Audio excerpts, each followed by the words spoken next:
Thank you all for coming out on a Friday at 4:30 and finding parking and all of that.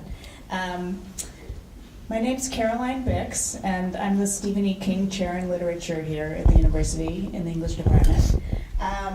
And this is the Stephen E. King Lecture Series, which has been really exciting. Here we go. And my goal for setting up this lecture series, it's been to try to bring people to campus and to the community beyond the campus who've really used their tremendous gifts for writing and research and creativity to make a difference, to address larger social issues, to show why humanities matter not just to the university, but to the wider world.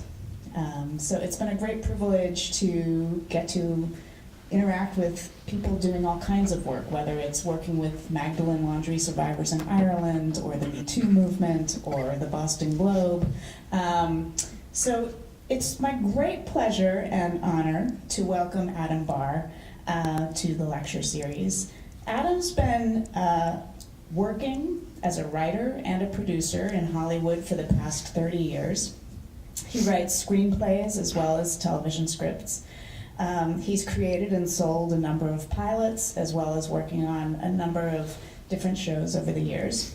Those have included shows like The New Adventures of Old Christine, Suburgatory, Desperate Housewives, and most recently, Will and Grace. He worked on the pilot of Will and Grace in 1999, which is so long ago. Amazing to think how far that show has been, what an impact it's had. I was only 3. Right. And he stayed with that Emmy Award winning show for 7 seasons. And now he's back producing and writing for the reboot of Will and Grace.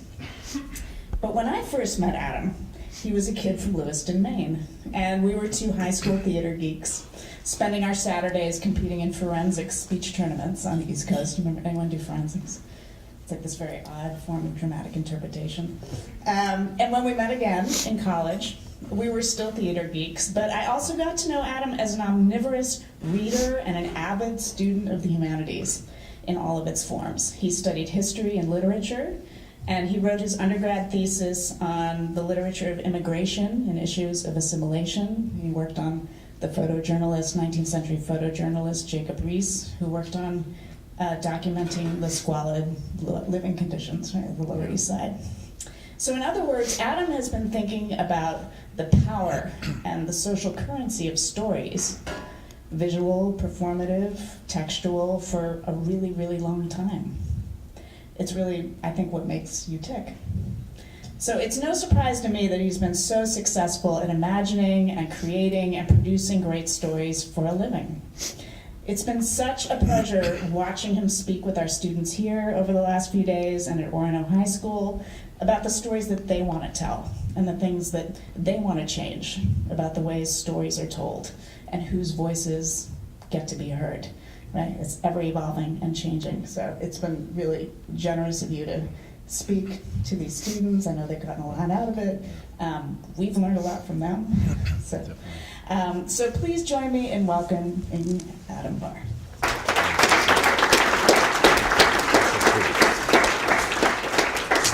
Thank you so much. That's very generous. Thank you very much.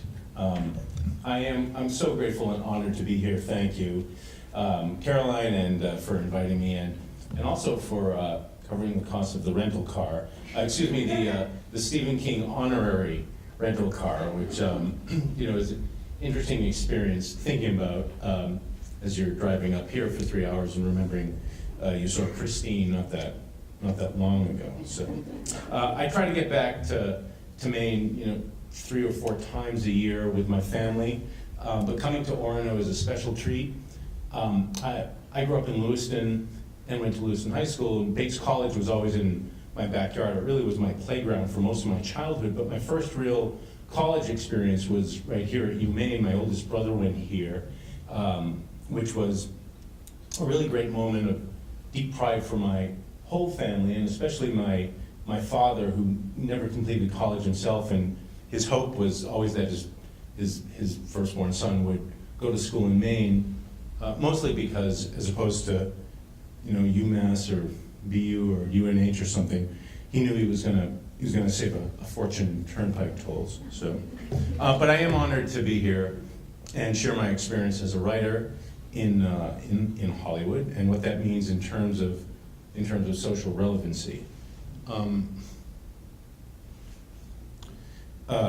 Sorry, the run from the seat to the podium was great. This past season on Will and Grace, we did a story about the Me Too movement.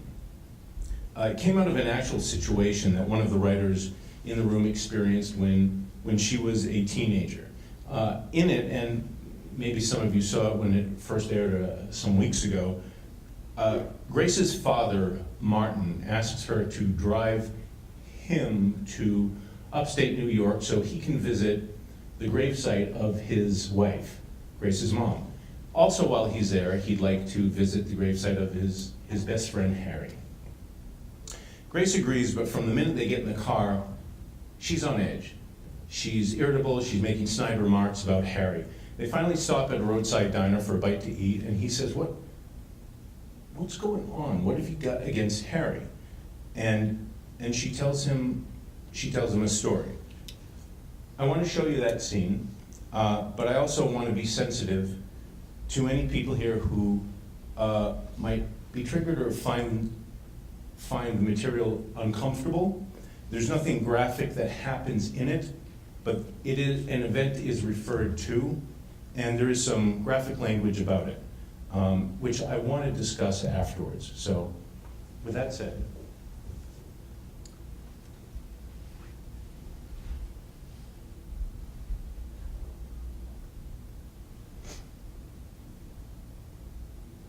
Roasted chicken, whole breaded catfish plate, shrimp salad. Shut up the salad, I'll have the Reuben. Unless you're on the menu, sweetheart. I am not, although my name is Patty and there are hamburger patties, so I almost made it.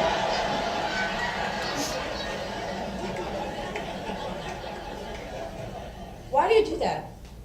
Flirting, calling women sweetheart? Nah, they love it. They don't love it. I mean, everybody's so sensitive nowadays. Sometimes I feel like men can't be men anymore, not with this hashtag not me stuff. Me too. Well, we agree on something. And why are you being such a nudge? Because, you know what, it doesn't matter. Let's just eat and then visit Mom. Then Harry. No, I told you, no Harry. He was my best friend. Well, he wasn't mine. You know, it always bothered me, this thing you have about Harry. I got you a good job working for my best friend, and you stole money. You know how embarrassing that was to Dad?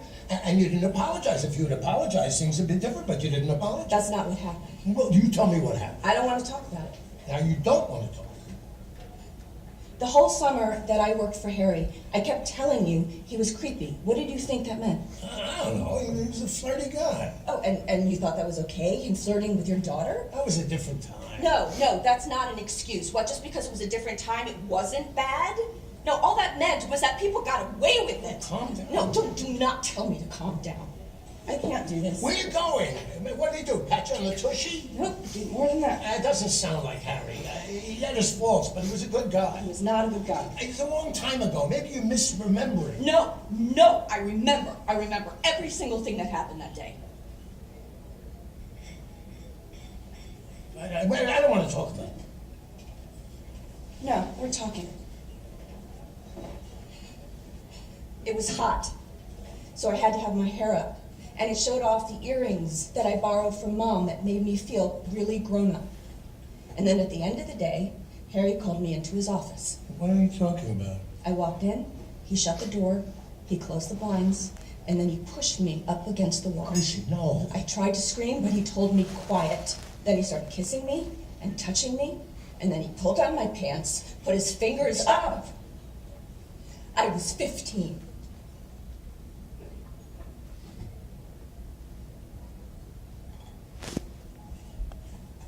I hate to interrupt the party, but we ran out of shrimp salad.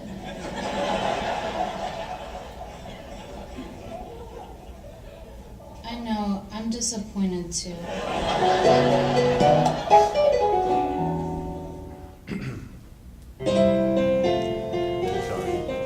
Afterwards, I just wanted to get away from him. just wanted to be home. The follow-up So I took scene. money out of the drawer and I called a cab. That's why I stole the money. Why didn't you tell me? How could I?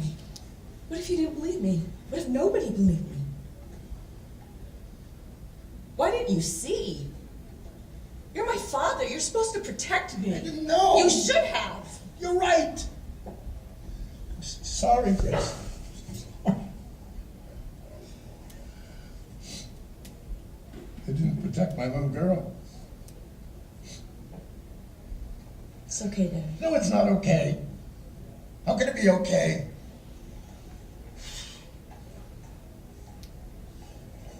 How did you get through it?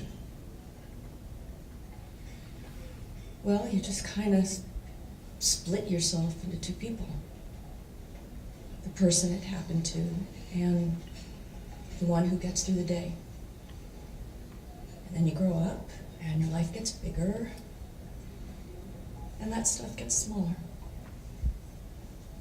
Here are your waters. I know the glasses look dirty, but it's just the water.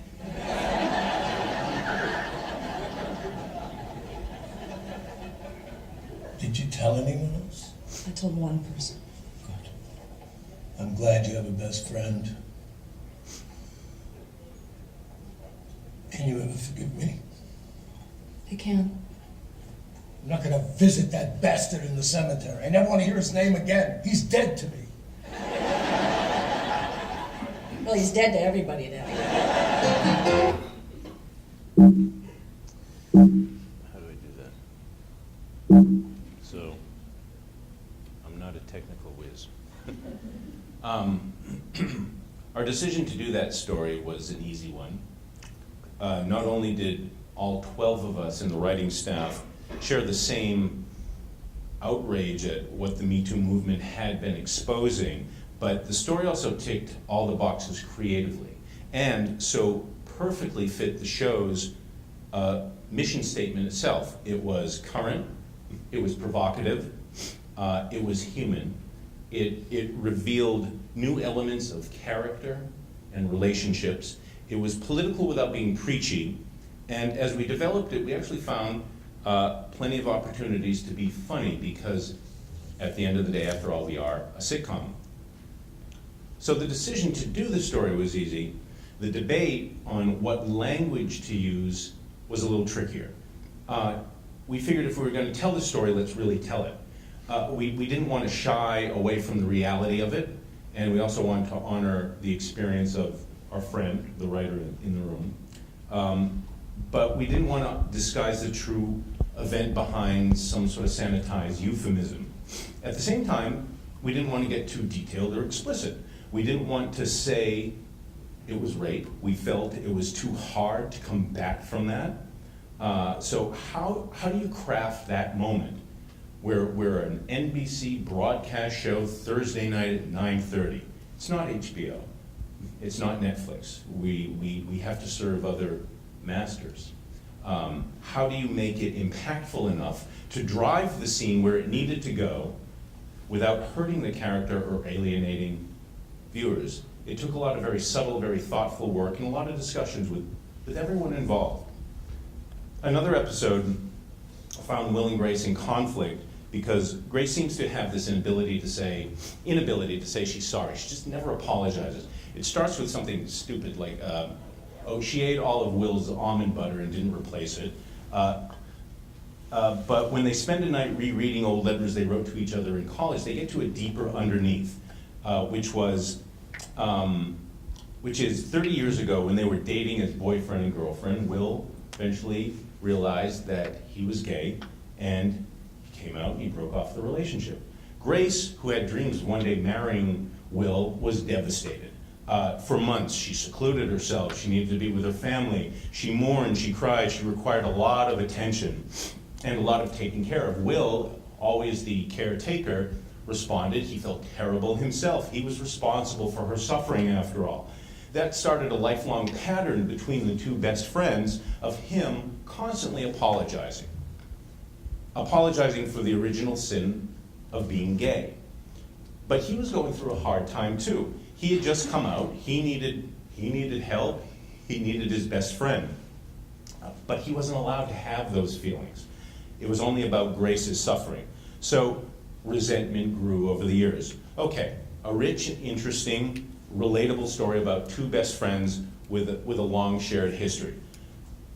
But really what we were after on our little sitcom was an honest look at how we still hold on to these heteronormative ideas. Are you familiar with that term, heteronormative? Meaning, as a society, yes, we're taking great strides forward to being a more all-inclusive, having an all-inclusive approach to gender self-identification, whether you're gay, straight, bi, trans, whether you identify as binary or non, there's room at the table. But old attitudes, we believe, we experience, are hard to shake. A lot of people still subscribe to this belief that heterosexuality is the norm out there, and that any relationship of love and romance naturally must be between two people of the opposite sex. Here's that scene. Excuse me.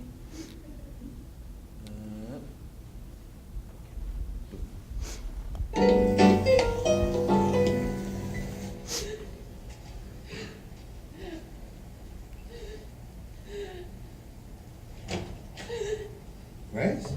I'm the worst person in the world. I read your letter. Come on inside. I can't go inside. I don't deserve to go inside. I'm horrible. Grace, if we never let horrible people in our apartment, we'd never see Karen. That's true. How did I not read this letter? I mean, you went through so much after you came out, and I wasn't there for you. We don't have to talk about it. No, we do. I have to. You were tortured, and I never even thought about that. When I got to the part where you write, Grace, I don't want to be gay. I just wish I was normal. Oh my God, Will. That broke my heart.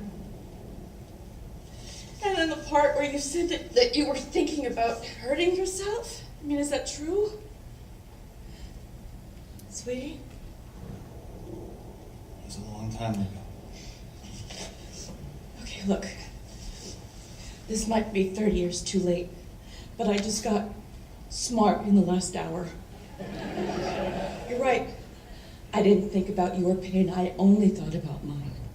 Because that's the way the story of the gay guy and the straight girl is always told, isn't it? He broke her heart. Poor her. But you were just being who you are, and you were scared to death that the world was going to find out and hate you for it. Wow. You did get smart. And you were right.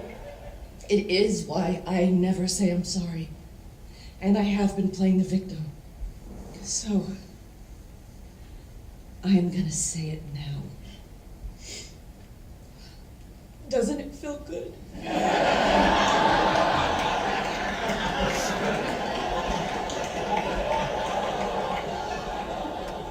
Still haven't said it. I did it?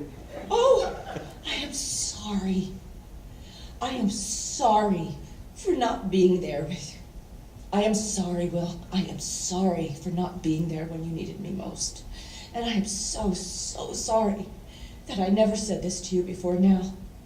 The fact that you are a gay man did not ruin my life. It made it so much better. Mine too.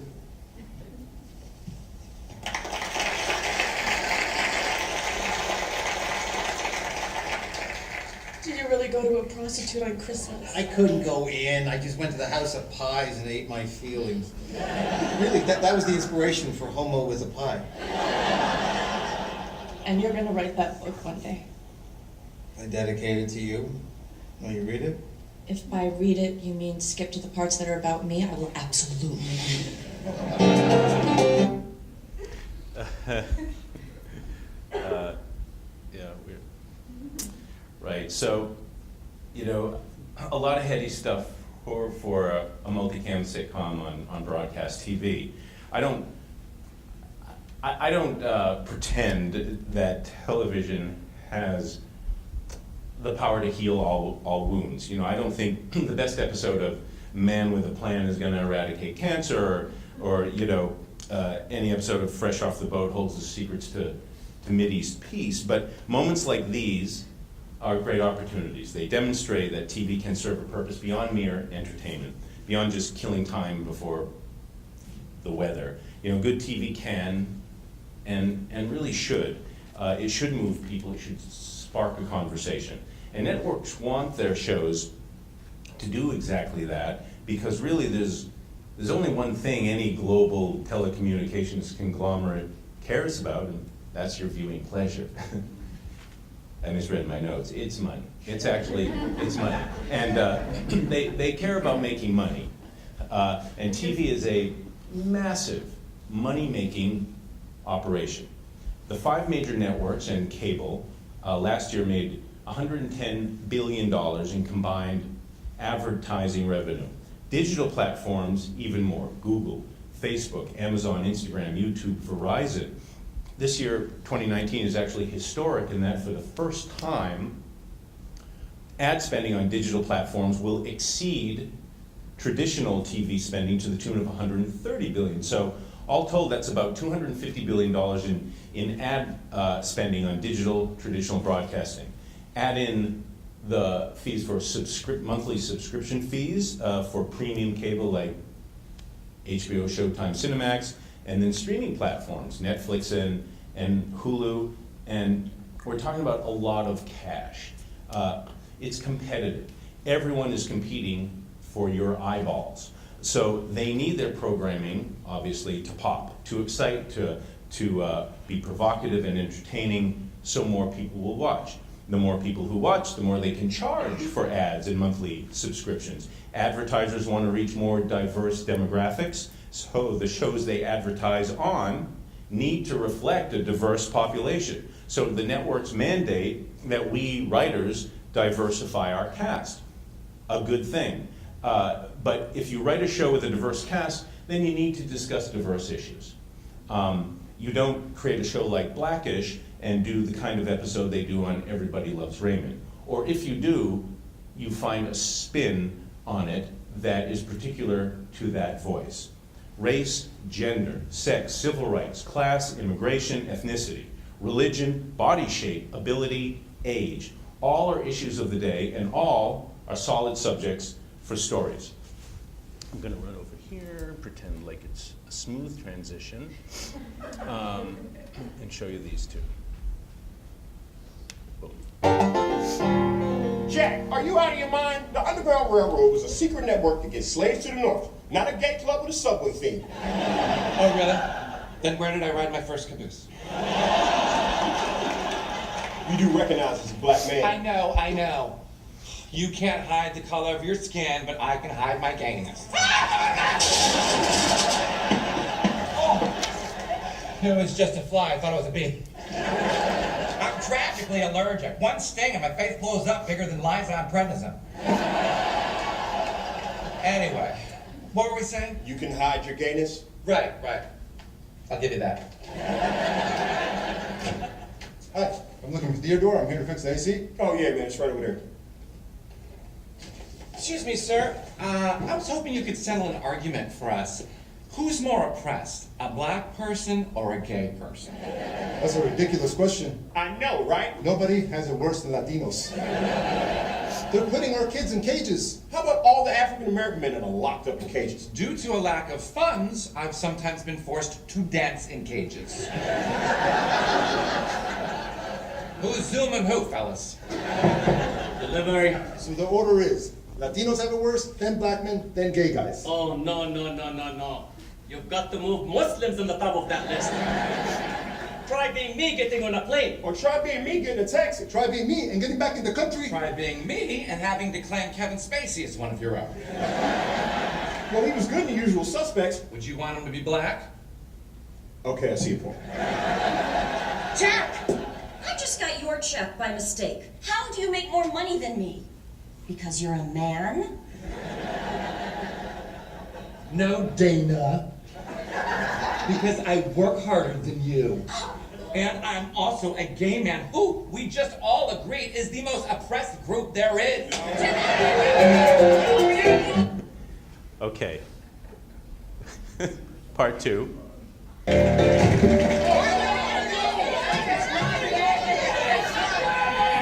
Wait! You think Crazy Rich Asians makes up for Panda Express? It doesn't. How's that they still allow the fat guy to be the butt of the joke? Ralph just said fat and butt. All right, okay. First it goes black person, then Muslim, then Latino, then everybody else.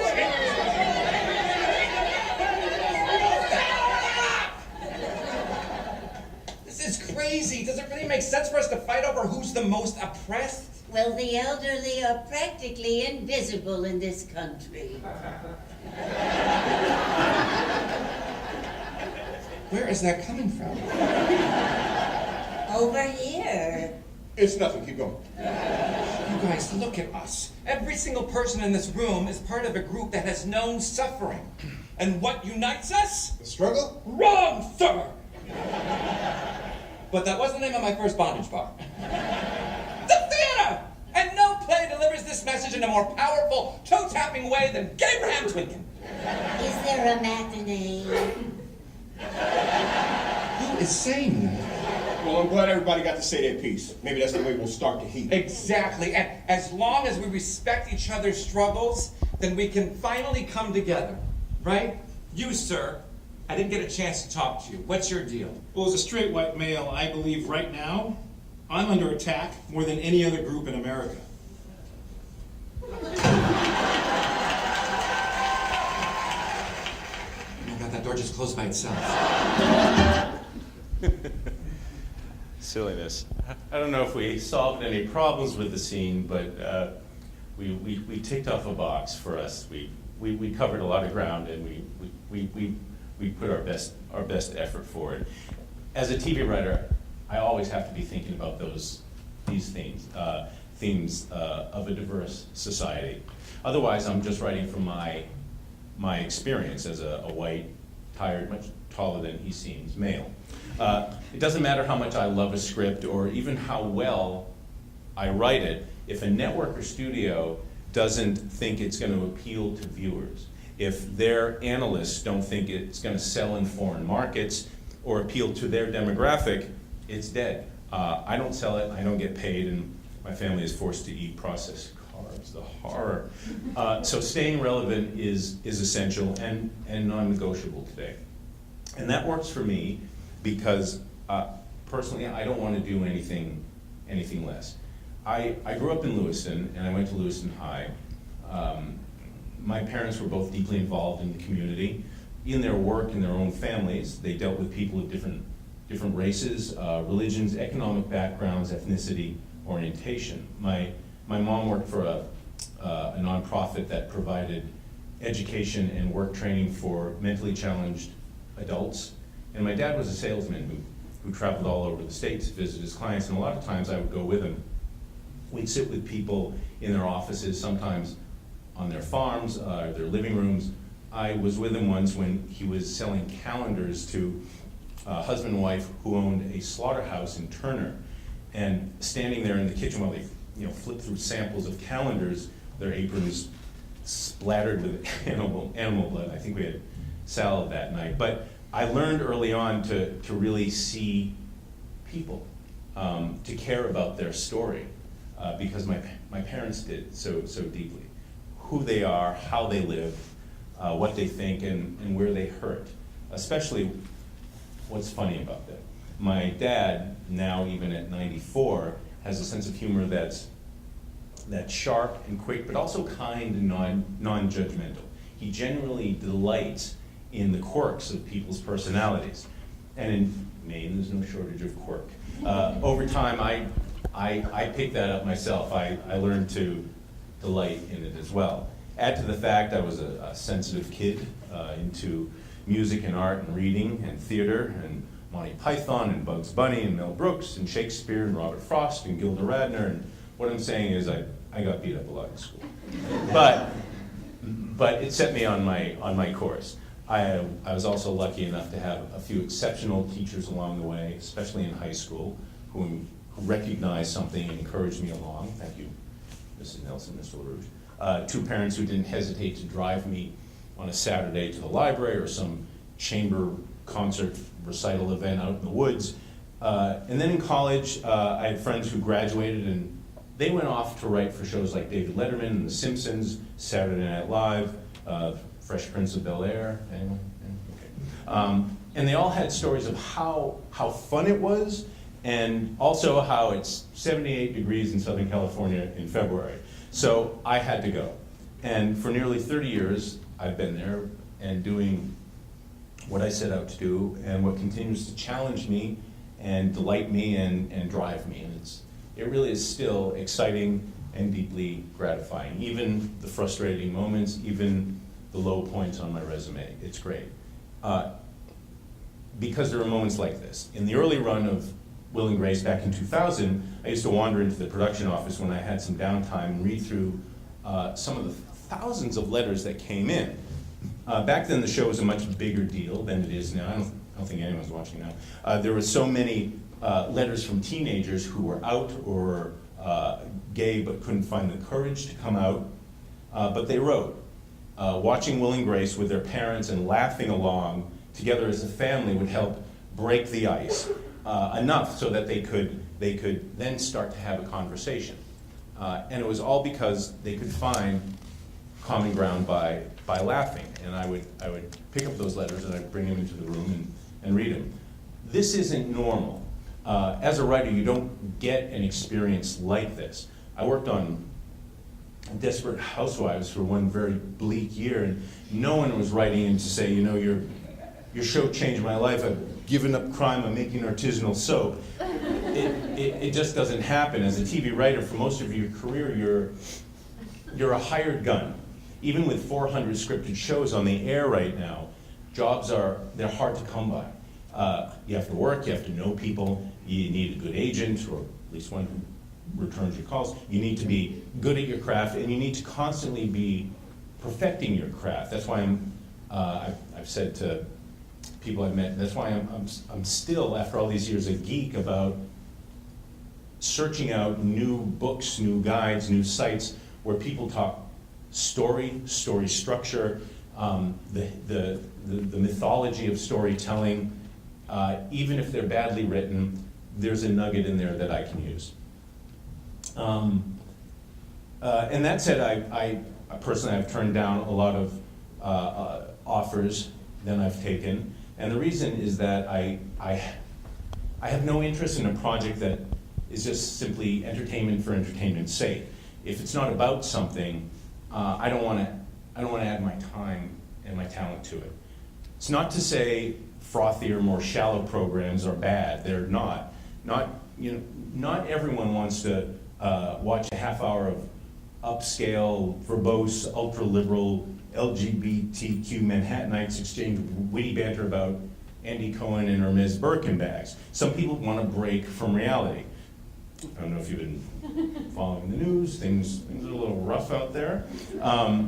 So if people want to watch, I don't know, Kevin James fight with his family over what should go on a pizza, by all means. Or if you want to see 25 fitness models in cheap gowns compete to marry some fireman in a hot tub, have at it. I just don't want to write that. For me, a show has to shine some light on the human condition, and I've been lucky enough to fall in with the shows that I have. We did a story about body image and body shaming.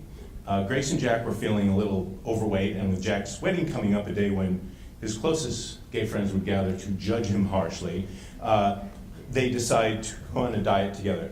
We knew where we wanted to get to.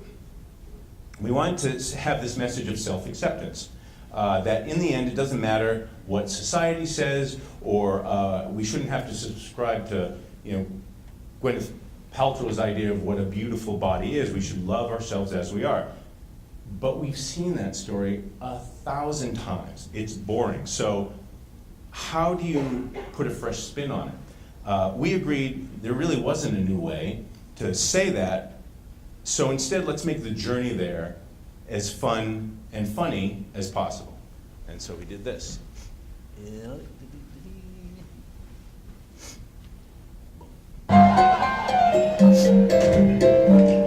lady. Hi. Mind if I join you? I'm having my mid-morning snack. Ooh, what you having? It is a carrot dipped in soda water.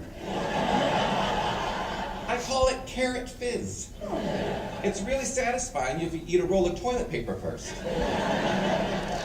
You know, this whole dieting thing isn't as hard as I thought. I know, right?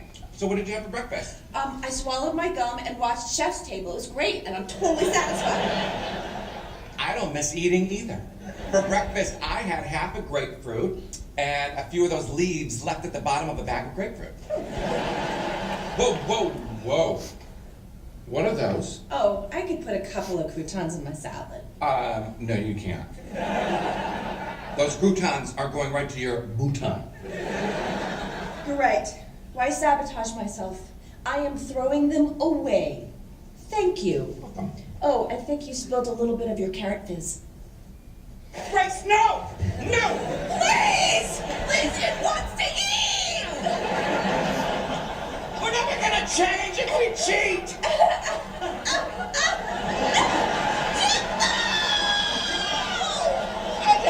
I'd give anything for a piece of stale bread!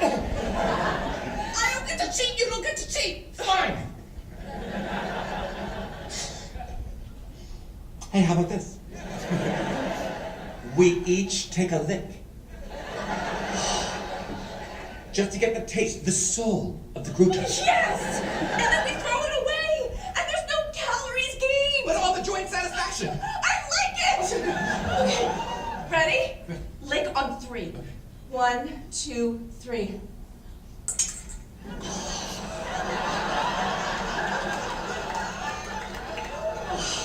That was really satisfying. Yeah. Although I don't think I got the right mix of herb and cheese. Should we maybe do another one? We have to. On 3. 1, 2, 3.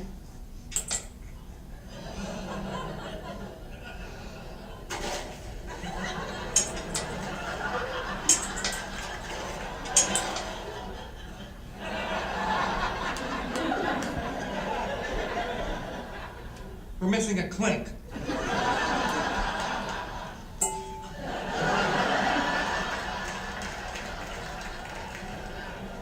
There it is.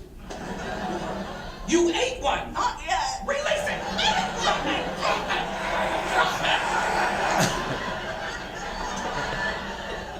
What is the matter with you? It was 1 crouton!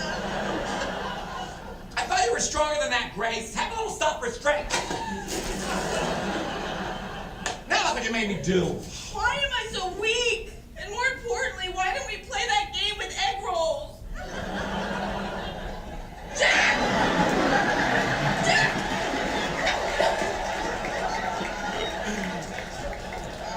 I'm weak too, Grace. I'm weak, fat, and lazy. I'm America. Silliness. So we're ever evolving, or at least trying to. When I worked on the pilot back in 1999, a young lad of 5, we were much less political, much less overt with issues of gay rights, HIV/AIDS, gay marriage, etc. Part of that was because of Ellen DeGeneres. I don't know who remembers, but Ellen had a couple of sitcoms, but her sitcom just before that was called Ellen, had just ended. In the end, it was a fantastic show, and in the end, Ellen came out publicly as lesbian. It was a phenomenal episode. But after that, that's all the show was about. She had an agenda, and she pounded it in every episode. They were very well done, but there was a backlash. Viewers couldn't take it. Many viewers couldn't, and there was a threat of advertisers pulling away, so ABC canceled it. I was part of the pilot with my friends who created it, and we had these conversations. We didn't want to go down that path. we wanted, we had a different mission. A, they wanted to get a show on the air. But we didn't want to hammer home that agenda. We simply wanted to show a bunch of friends living together. They had love for each other. They were on the path to romance and purpose and careers, and a couple of them had to be gay, and we would deal with that as it came. So we just stuck with that. And now, 20 years later, the world's a different place. We've matured. We're talking not just about the L and the G, but the B, the T, and the Q. We're telling stories about sexual harassment, about, we did one about blood donation in the gay community and the stigma that still exists, depression, gender identification, career change, Jack's getting married, Will's falling in love. That brings up issues of modern love and fidelity and commitment and children. One last clip on that theme.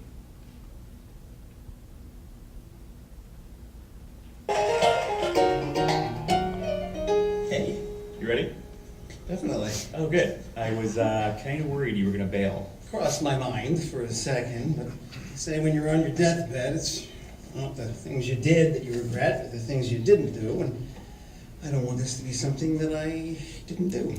I am flattered that I am the thing you want to do. Let's get out of here. You read my mind. There you are. Liam, hey. Hi. I was looking for you all over. Oh, yeah, they moved my class. I thought you had dinner with your sister. She canceled, then Iris called to say she couldn't sit. Everything at once. Hi, I'm Liam, Paul's husband. Will Fuhlman. Didn't tell me you had a child. I lost Lucy's bunny. I need the backup bunny. Oh, it's in my bag. She's an angel. Would you like to hold her, Will? Definitely. We will be right back. I didn't mean to bother you at work. No, don't worry about it. Don't look at me like that. I didn't do anything. Okay, yes, I agreed to meet with him, so I'm complicit. You raise a good point. But I'm not breaking any laws. Which is a weak defense, with the word ethics written behind you. Fell right into your trap. I never have to face you in court. You're relentless. Thank you, Will. Oh, sure, she's a sweetie. Okay, then. I'll see you at home later. Okay. I love you. I love you too. Well, that was awkward. You think? You guys have an arrangement, or? Yeah, if I get caught, he arranges my murder. Drink? No! You have a husband and a baby, and not just any husband and a baby, but a husband who clearly loves you, and a baby who arguably has the greatest legal mind of any baby in our time. I thought you said that you were a risk taker. Well, I'm not. I'm a classic rule follower. That's why I like the law. It's all about the rules. Come on, you know it's different for two guys. We make our own rules. No, we don't. I don't. We spent all these years saying marriage is marriage and love is love till we were blue in the face, and now that we finally have what we were fighting for, we say cheating is not always cheating? I mean, that just seems like cheating. Sorry, Paul. See you around the hood.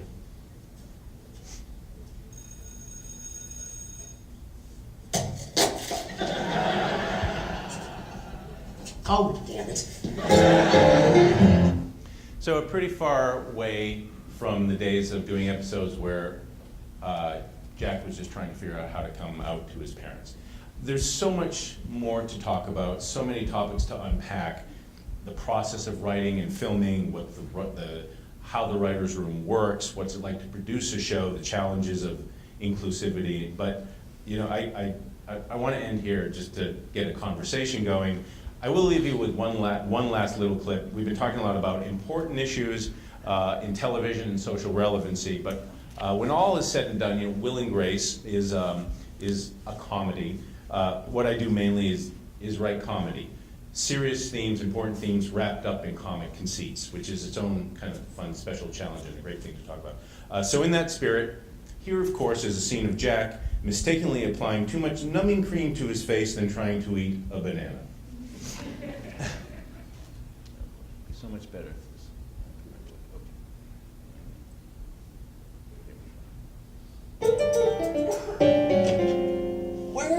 thing. We gotta meet Karen at that doctor's office. Keep your girdle on, Doreen. I had to pick up my numbing cream.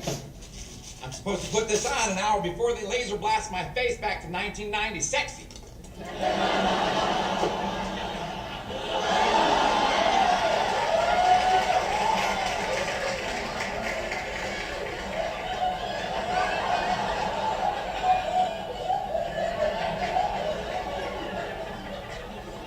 Don't become one of those gay guys that starts getting everything done as soon as he turns 40. One of those guys?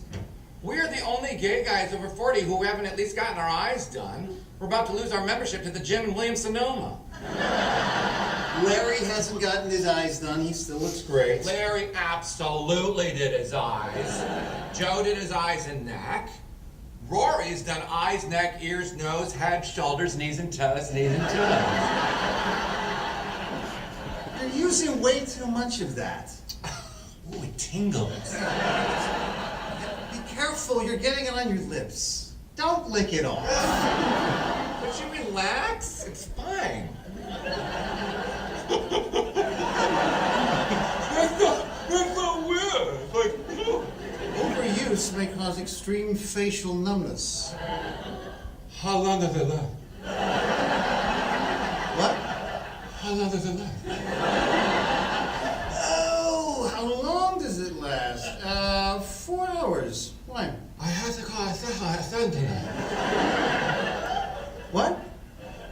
I have to call a son tonight. What? You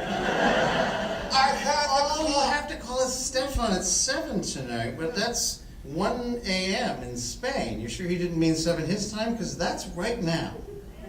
Oh, shit.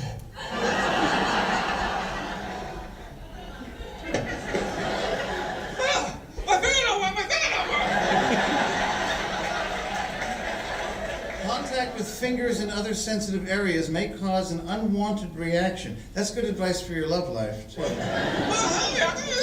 Wait, it goes on. In case of contact with tongue, eating a banana may reverse the effect.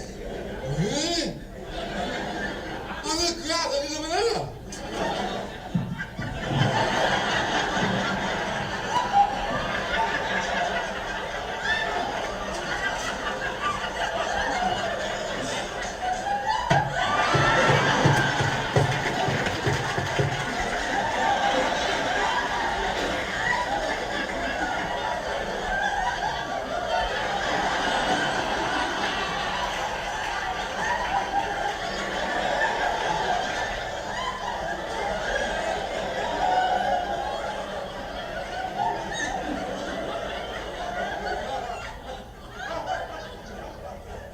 You son of a bitch.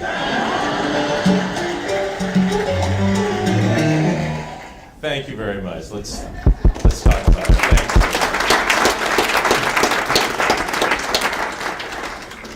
Thank you. So we have time for questions, absolutely, and Maddie is going to set up a mic if people want to step up to the mic. So yeah, I'll let you. Okay, yeah.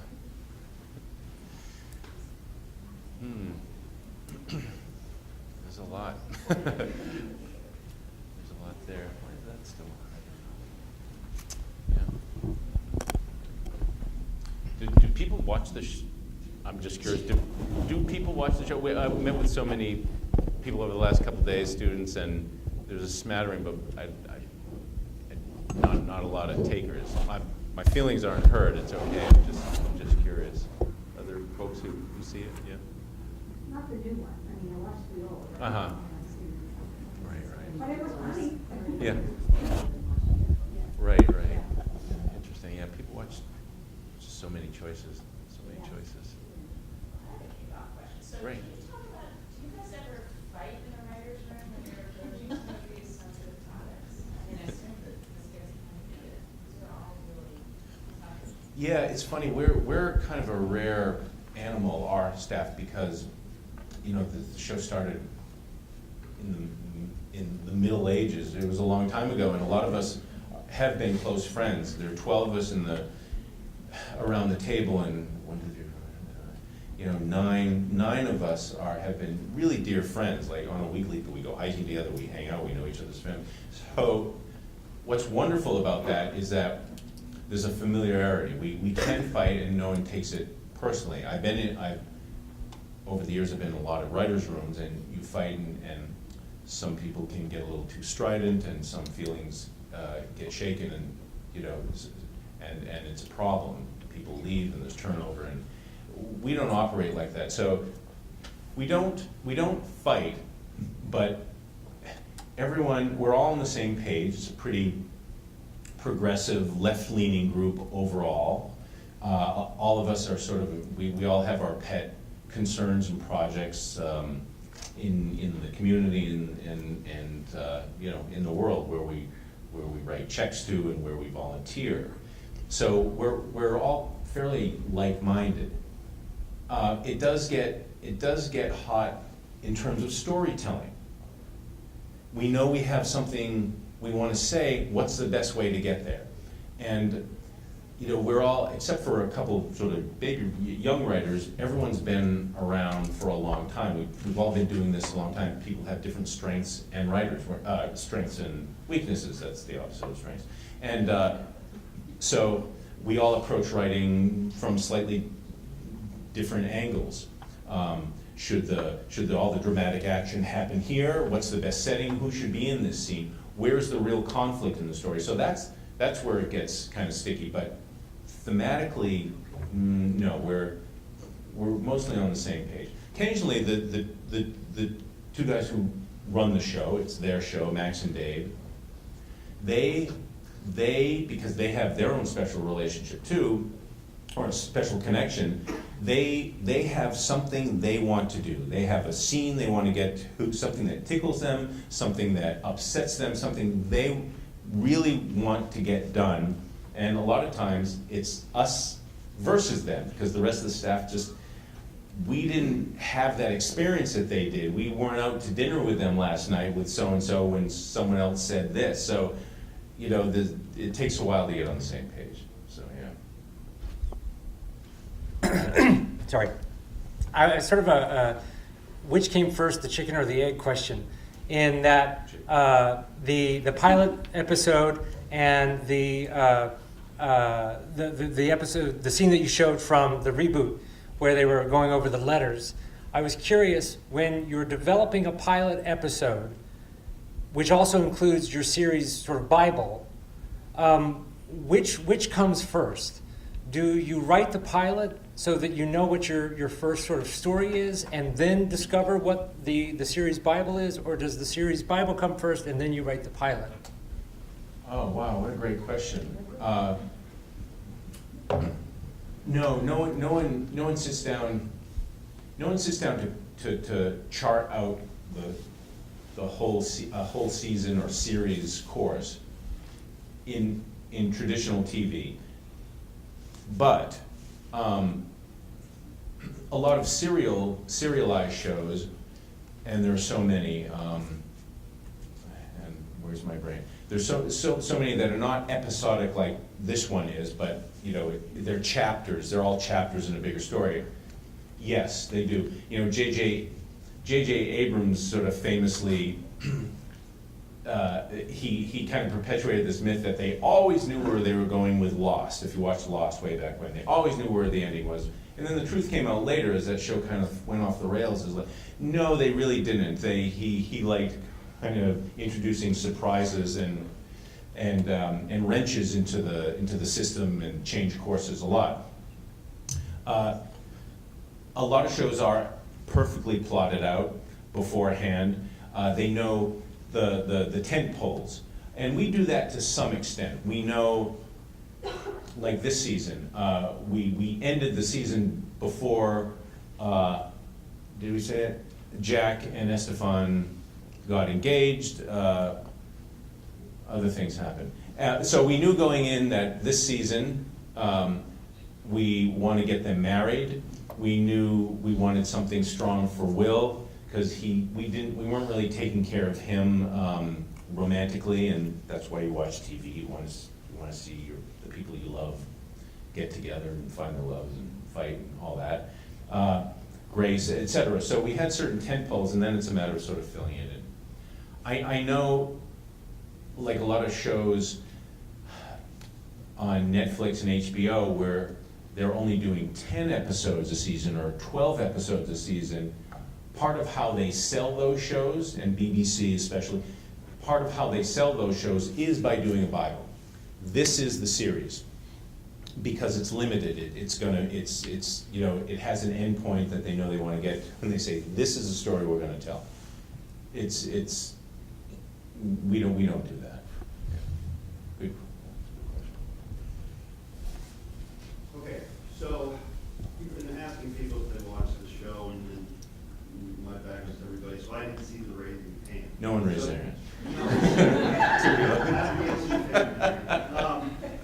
So when you guys look at your TV ratings, okay, because as I was watching the clip, you know, you're basically doing a comedy, but they're very heavy moments, okay? So if somebody's just going for a basic comedy and then you kind of bring them down to reality, it's kind of hard to get them back up to that laughter. So if you look at a season and your ratings and you're seeing the ratings drop, what is your basic strategy to try and get them back up? I mean, do you kind of go episode by episode to see what's going on, or do you kind of look at the whole season? Yeah, great, awesome question.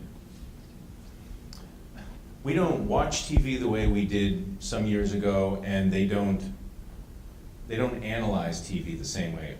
Once upon a time, there were 4 networks, and they'd send out Nielsen books, and you get some quarters in them, and you mark down what you do, and you send them in, or you had a Nielsen box that would immediately sort of send the ratings, who's watching, you fill out your income and education, how many in your household, and they'd kind of collate all those numbers. All that is out the window, because people don't rush home Tuesday night at 8:30 to watch their favorite show. They're watching it throughout the week. They can get it on their cable provider. A lot of shows are streamed on Hulu. They get it on so many sources all the time. So they are concerned about numbers, but the rises and the falls don't always determine a show's fate. You know, there are a lot of shows. This show does not do so well. It just doesn't. Way back in the day, it got to be in the top 10 for a long time. Now it's way, you know, everyone's watching football or shows with lab coats, but that doesn't matter so much here, because they monetize it in other ways. Comcast, which owns NBC, owns Hulu, so they show it there, and they find numbers that way. They sell it to foreign markets, to England and Australia and Germany, and on airplanes and all kinds of places. Which is a long way to say we follow the ratings. We hope that, you know, the numbers are big and more people are watching that night and throughout the week, because we get reports not just the next morning, but they call it live. That's live, then live plus 3 days later, then live plus 7 days later. People tune in throughout the week. And we hope those numbers are big and juicy. But the network doesn't care so much in our case. They care when it's May. All the new pilots have been filmed. They've been screened by all the executives in New York. It's called the upfront market. They're preparing for that. And if they see something that tests incredibly well, and they grab people from Las Vegas and Orlando, because that traditionally, historically, gets the best cross-section of America, go figure. And they tested hundreds and hundreds, a few thousand people. And between that and how critics respond and the people in ad sales respond, if they see something that's really great, then they look at the weak gazelles at the watering hole and say, gone. And a lot of shows have disappeared that way. But for us in the writer's room, no, we get no word from executives like, hey, we did bad last night, see if you can someone wear clown shoes, or you know, can Justin Bieber be on your show? True story. And And that doesn't happen for us. Does that make sense? Yeah. Well, I was just, because, like, I do more action type stuff. Yeah. And, I was looking at the Netflix bailout of all the Marvel properties. Yeah. And, you got the new Marvel saying, oh, we have nothing to do with it, and Netflix is saying it's artistic, but I don't know, somewhere in there, there's a conflict. So I don't even know who believes it. Right. And I figure that the ratings of most of those shows are pretty good. The fan reactions were most Yeah, it's huge. Netflix is very secretive with their numbers, but they just devoted $8 billion to making new shows, so I think they're doing okay. But you don't have any inside information as to who really kind of broke up that marriage. Steve. It was Steve. No, I don't know. I have no idea. I don't know. I don't know. So what struck me was, there's some wonderful acting, banter, and also physical. That scene with Bananas recalls W.C. Fields. Right. It's amazing stuff. Yeah, he's a savant. So my question is, how do the writers, who obviously working with these people a long time, how does that interaction work in a show like this? Well, we've known him for a long time. Our offices are 100 steps from the stage, so it's all connected. We walk down through a very heavy door, and there they are in front of a mirror. But I do. And so there's a lot of conversation. We're all very close. They come up to the writers' room occasionally. They know we kind of marked it as a bit of a sacred space because this is going to sound a little icky, but it's the truth. Everyone has their own agenda. It's a nice way to say it, and actors, rightly so, are concerned with their journey, how they're going to play something, whether it jives thematically and sort of historically with where they've been and who they are. All legitimate. We get that. That's all we think about, and so we're doing our thing. So we kind of want to. The door's open. We're friendly. We communicate, but careful. That said, they're all very different. I can go down one by one and sort of say how they respond to scripts. Generally, it's fantastic. From the beginning, we're blessed because the four of them are so good.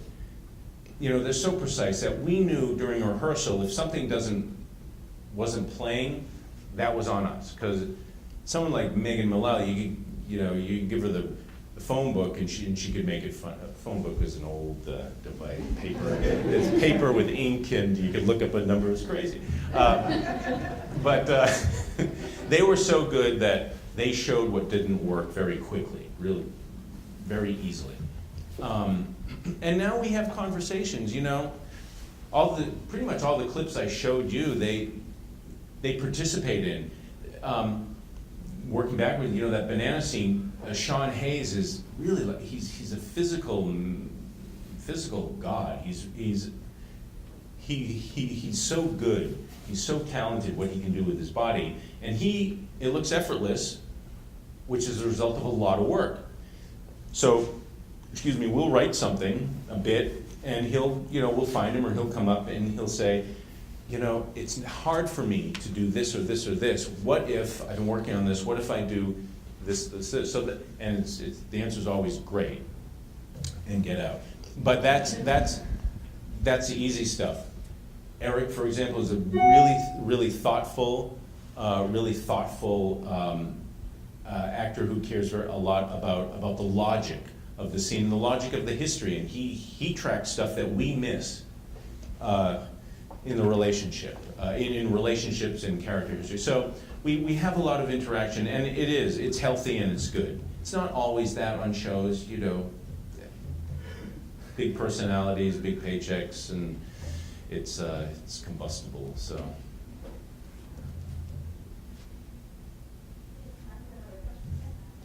Oh, yeah. What kind of legal thinking or legal steps you take when you write a script, especially when now Will and Grace kind of deals with more controversial issues? Fantastic. We met with a business class that's dealing with social responsibility and ethics and all that. Were you in that class? Oh, you look familiar. That's right. Were you all in that class? Okay. You don't have to answer. It's private. And we talked all about that. So NBC is owned by NBCU, Universal, which is owned by Comcast. It's a big company. It's very legalistic. You know, we're a bunch of jerks sitting around the table writing jokes, but we're serving a great master. It's very legalistic. At the beginning of every season, we sit with the legal affairs team. They come in just to review the basics for all of us, because we're sitting down, we're talking about events from our life. That means people from our life. We have to be careful that we're not directly naming anyone, that we're not basing enough specifics on their life that it could potentially be litigious down the road. Products are a whole other thing. There's a wing that they monetize that way, product placement. When you see things pop up, that means there was a deal in place. There's contracts, there's an exchange of funds for all that stuff. We also, lawyers in all deals now, both for writers and directors, producers, and especially actors, have a morals clause. A morals clause has always been in place for everyone in Hollywood, but for a lot of years, personal lawyers would negotiate them out because they want their clients, especially actors, to be free, to be unfettered, so that they can express themselves in the world. Well, we have Snapchat, we have Instagram, we have Twitter now, and actors are all everywhere, and now those morals clauses are non-negotiable, and they've even been beefed up, because if you remember Roseanne, a year ago on her show, she had a bad night, and she got on Twitter and she made some very nasty, disparaging comments about Valerie Jarrett, who had been an advisor, an African-American woman who had been an advisor to President Obama. And overnight, they made the decision to shut down the show and figure out what they're going to do with her and fire her. She got on it right away the next morning. I'm sorry, I'm blah, blah, blah, and then she dug a hole for herself. It was a mess. Not related, by the way, same last name, no relation. And so they want to prevent that, but all that is part of comes under the umbrella of their morals clause. Actors in their personal life, on social media, and at work, anything they do that could do harm to the company, to the studio, could be grounds for termination. So yeah, we get to watch. We got to be careful. I'm sorry, can I just One more, but then Yeah. A lot of these folks that came here tonight are probably new writers and everything else. So when they have a project, okay, how, like sometimes people want coverage on a script, and there are plenty of websites that do coverage, but you don't know who's reviewing your script and what their credentials are. And so in your experience, how important is coverage, and what should they look for so that they're not being scammed? Coverage, you mean Someone will advice? read your script, and then they'll do a breakdown of it, and then they'll tell you what's wrong with it, and then they'll grade it as pass or consider. Yeah. Are you on faculty? Are you? No, I'm a screenwriter. Oh, I got you. Yeah. And I'm going through some of these things, and I wouldn't use any of them. Not that there's so much a scam, but I don't know. I'm, you know, I don't know who they are. It's all subjective, and resumes can be inflated, and you got to be careful. You know, there's a whole cottage industry in Los Angeles of people who do that. They're script doctors. They'll read and analyze and give you notes back, and they're working. And even there, I mean, armies of them.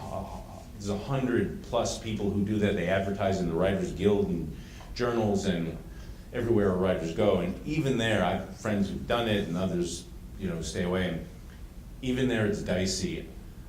I don't know. I would rather seek out friends you trust who will be critical and honest. And screenwriting contests. What do you think of those judges? yeah, I don't know enough about all those. They're in, you know, LA is the center of the majority of the production, but not all of it. They're a film program. Every city has a film program and a film festival. So many schools have film, TV, and so I know there's so many, I don't want to call them contests, but opportunities to meet and pitch and read and get your stuff sort of critiqued. I would seek those out. I can't think of them right now, but I've seen them. I've seen them, you know, advertised in like the trades and stuff I read. I'd be careful about sort of those online things. I don't know who they are, and you know, you just want to someone you trust, I guess. I don't know. All right. Okay. Join me in thanking